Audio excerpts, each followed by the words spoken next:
And now for the next discussion, I am Jens Adriel Di Cipriano, about to discuss the application of CMS, key benefits, and the future trends of CMS. So first, we're going to tackle the application of CMS. So we have here the 6.1 to 6.6. First, let's start with web publishing. So when it comes to web publishing, this is the bread and butter of a CMS. It is used by companies for their official websites.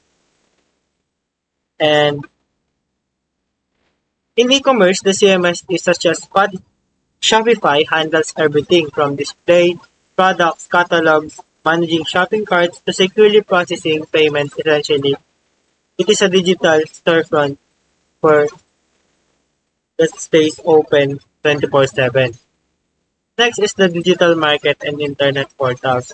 The aspect of digital marketing, as CMS is quickly create landing pages for advertisement. This is also where the campaigns and email workflows are managed to ensure that messaging to customers is accurate. But it's not just for external use. A CMS is also used for intranet and portal. Companies use this to house employee knowledge base test and documents management system. Instead of having cluttered files on a computer, everything, including memos and training materials, is kept in a central hub so staff can find them easily. For education and multi-purpose, multi-platform distribution, it also plays significant roles in education. Online courses, student portals, and even the quizzes we take online are powered by a CMS. All lessons are organized for easy student access, where teachers can track their progress efficiently. Finally, there is a multi-platform content distribution. Thanks to headless CMS tech, you only need to upload content once, and it can appear on website, mobile app, IoT devices, and even digital signages in more. Once input, but many out. Next is the key benefits. So, for the key benefits, we have non-technical content publishing. So, for the key benefits, we have the non-technical content publishing, which is the primary selling point of a CMS. You don't need to be a techie or know HTML, CSS to publish content. It features a WYSI, WYG, no? What you see is what you get, editor. So, it's like a drag and drop. So it feels just like using Microsoft Word or Facebook. Simply type, upload, and click publish. Tag is reusable component and templates. Instead of designing every single page from scratch, you have templates. You only need to set the look of your website once and you can apply it across all pages. This saves time and ensures brand remains consistent. Next is for the collaboration and workflow management. This is perfect for teams. You can assign different roles such as admin, editor, and or author. It also supports structured workflows. For example, an author can write posts, but it won't go live on the site until an editor uploads it. This keeps the work organized and prevents errors. Next is the scalability and extensibility. As your business or web grows, the CMS can grow with it. If you need new features like a booking system or a members-only area, they are easy to add. You don't have to tear down the entire site just to implement a new function. Next is the wide community and plugins ecosystem. Because millions of people use platforms like WordPress, there is a massive support system available.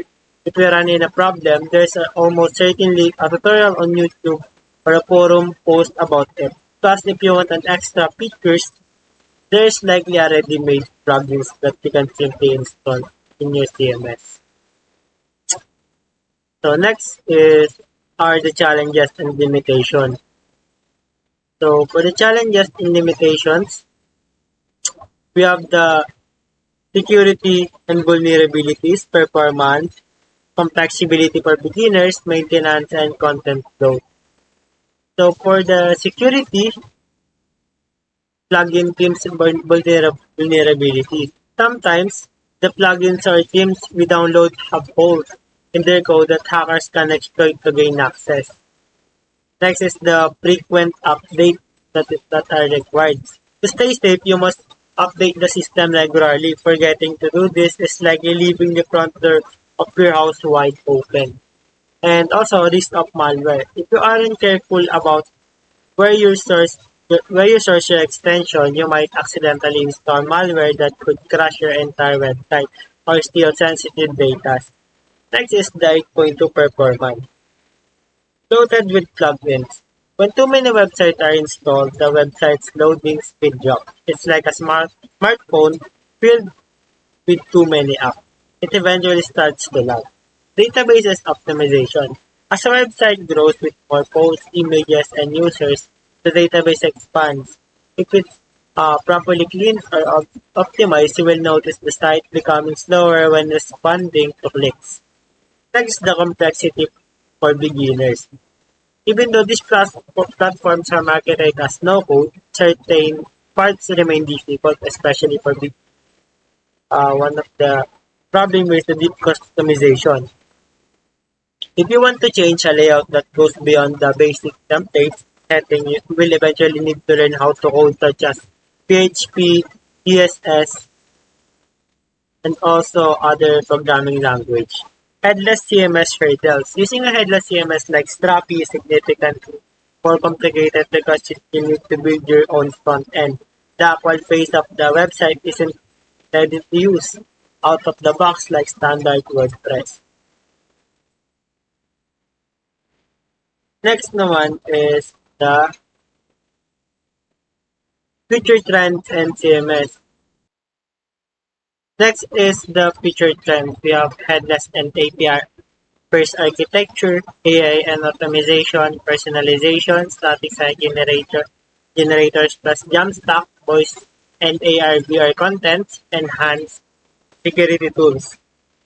So in the past, a CMS was a single bundled package where the base front end and the body back end of the site were joined together.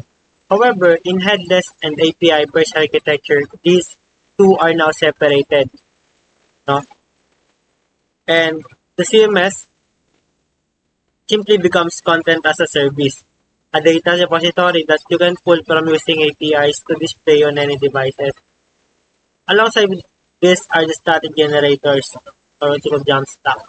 Instead of the service building each page every time someone visits, the page are pre-built. Because of this, sites load incredibly fast and much safer from hackers since there is no database directly exposed to the web. So next is the AI and automation. We no longer need to manually think of tags or meta description for SEO because the AI handles it. There's also an AI assisted content generation to help you draft articles quickly. Next is personalization. This is the Netflix style for website. If you are interested in shoes, the dynamic content you see on the home page will be all about shoes. The experience is tailored or specifically crafted for each user group based on their behavior. Now let's talk about the voice and AR/VR.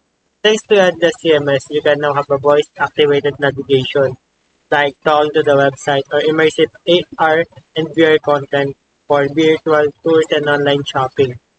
Next is the enhanced security. As hacking becomes more prevalent, zero trust access, no trusting no users until they're verified, and AI-powered threat detection are being improved. This system can actually predict an attack before it happens. And that's all for our report. Thank you.